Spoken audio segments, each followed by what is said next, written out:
Rajasthan GK से related किस प्रकार के क्वेश्चन पूछे गए थे, ताकि आपके आगामी एग्जाम के लिए इंपॉर्टेंट फैक्ट हो।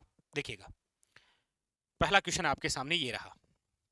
पूछा गया आपके कि जयपुर में आजाद मोर्चे का गठन किसके नेतृत्व में हुआ या किसने किया था। ये इंपॉर्टेंट फैक्ट होता है। देखिए, पहली बात तो ये क्वेश्चन बनता है कि ये जो आजाद मोर्चा है ये किससे अलग हुआ था, तो याद रखिएगा जयपुर प्रजामंडल से। ठीक है। दूसरी बात, कब, तो याद रखिएगा 1942। इसका गठनकर्ता कौन था, तो याद रखिएगा बाबा हरीशचंद्र। तीन क्वेश्चन बड़े इंपॉर्टेंट है, याद रखिएगा कि किस प्रजामंडल से अलग होकर गठन हुआ था, जयपुर 1942, और करने वाले कौन थे, याद रखिएगा बाबा हरीशचंद्र। ठीक है, option number A is A correct answer. Rajasthan के एकीकरण की प्रक्रिया के प्रथम चरण में मत्स्य संघ का निर्माण हुआ।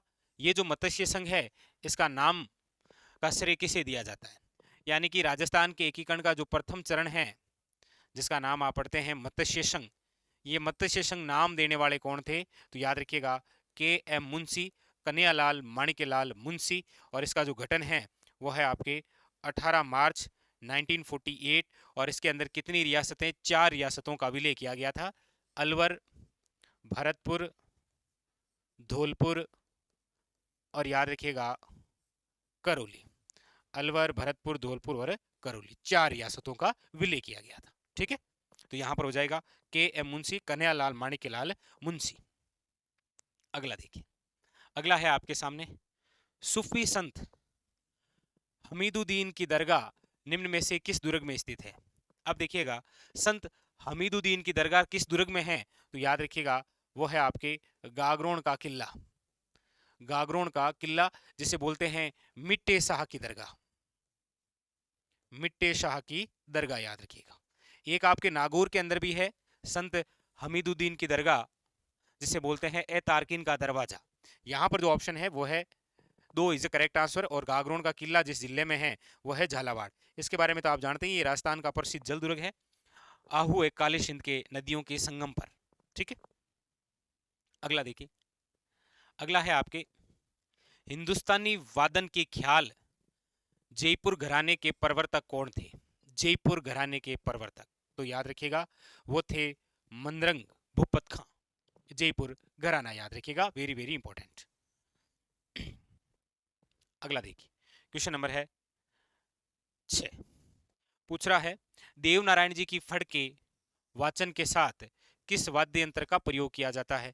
सबसे पहली बात तो राजस्थान की सबसे प्रसिद्ध फड़ किसकी है, तो पाबू जी की। याद रखिएगा, राजस्थान में सबसे प्राचीन और सबसे लंबी फड़ पूछे तो याद रखिएगा किसकी है, देवनारायण जी की। और देवनारायण जी की जो फड़ है इसका जो वाचन है वो कौन करते हैं, तो पहली बात तो याद रखिएगा गुज्जर जाति के भोपे।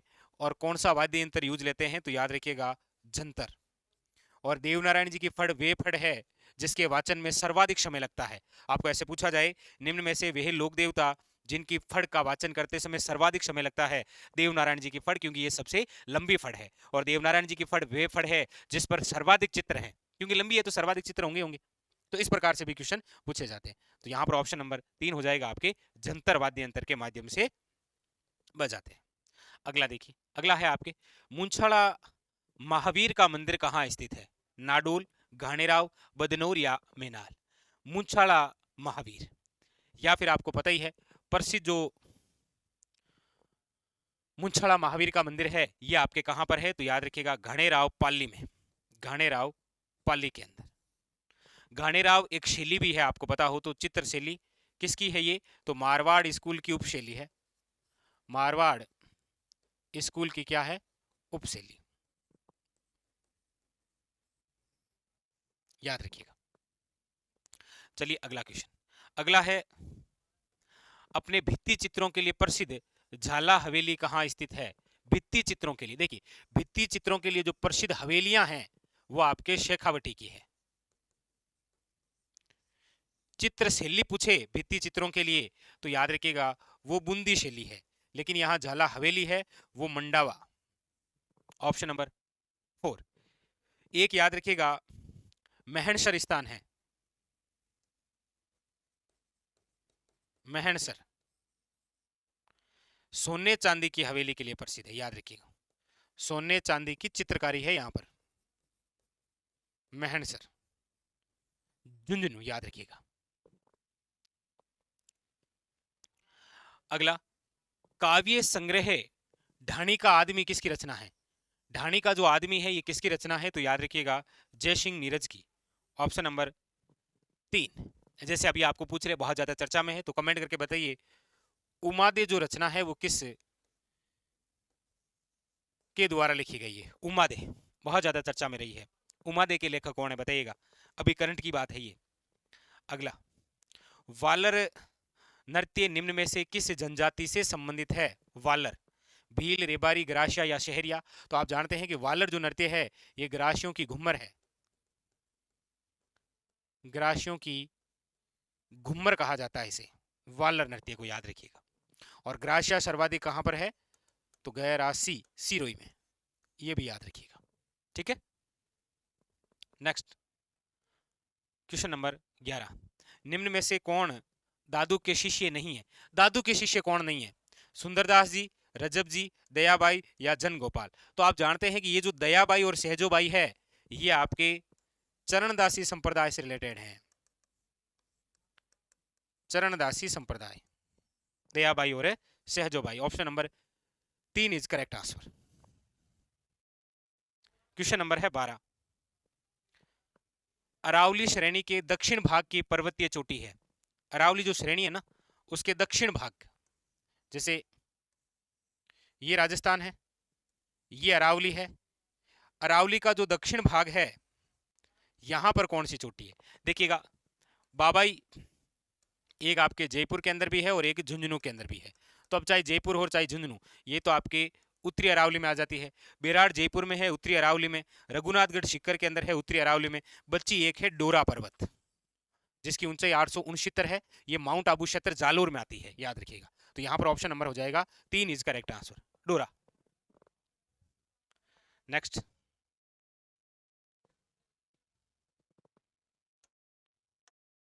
निम्नलिखित अरावली पर्वत शिखर हैं, इन शिखरों को ऊंचाई के अनुसार घटते क्रम में व्यवस्थित कीजिए। बहुत प्रसिद्ध क्वेश्चन है, चोटियां देगा 4 लेकिन यहां पर 5 दे रखी है और इनको घटते हुए क्रम में देखिए।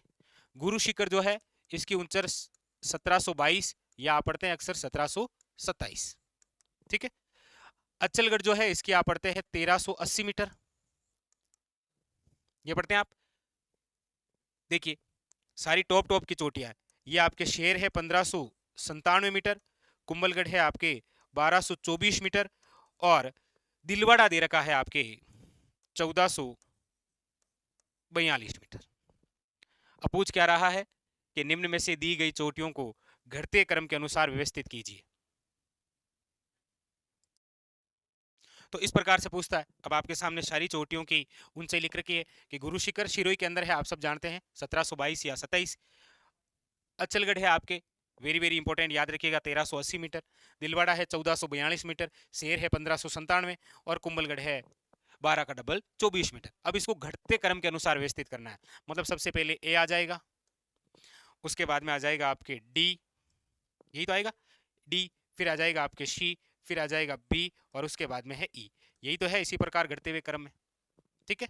बस क्रम तो ये ना देख लीजिए, सबसे टॉपर है गुरु शिखर, उसके बाद में है आपके शेर, शेर के बाद में है दिलवाड़ा, दिलवाड़ा के बाद में है अचलगढ़ और अचलगढ़ के बाद में है कुंभलगढ़।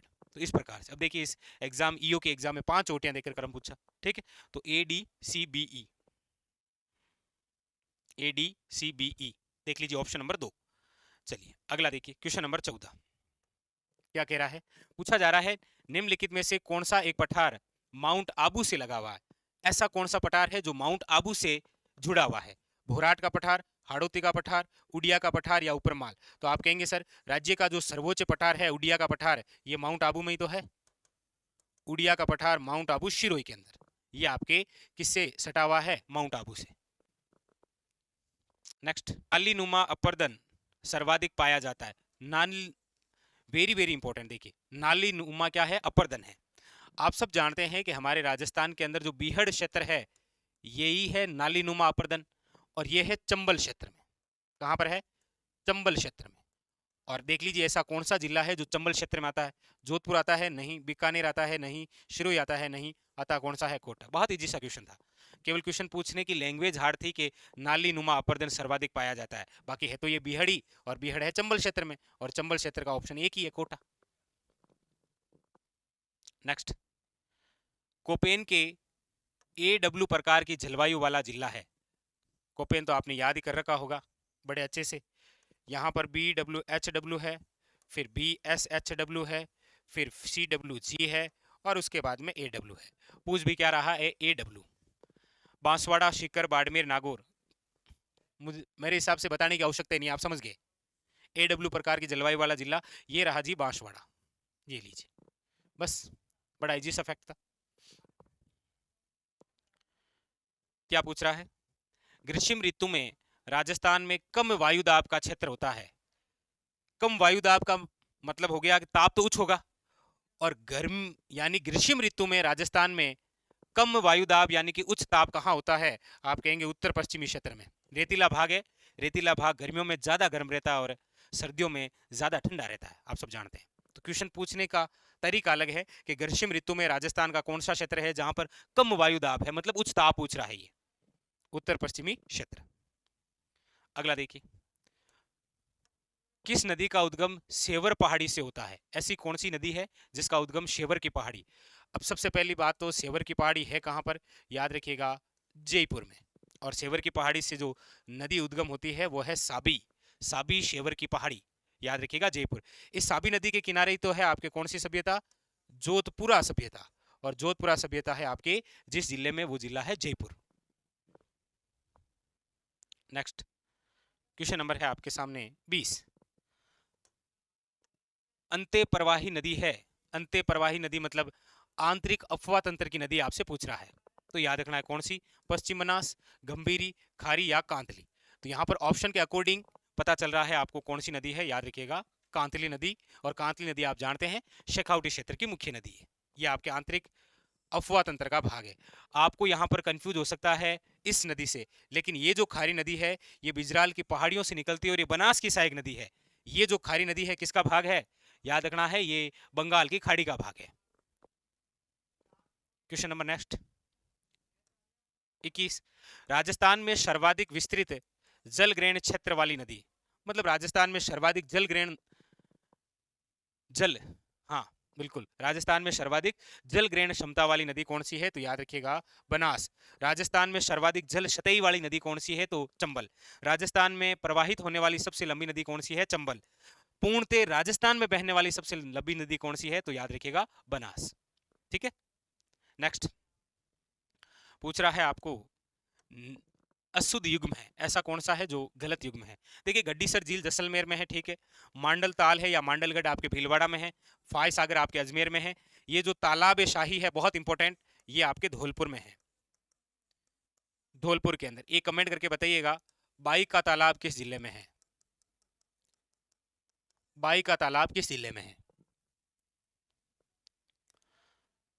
मिश्रित लाल काली मृदा कौन से जिलों में पाई जाती है?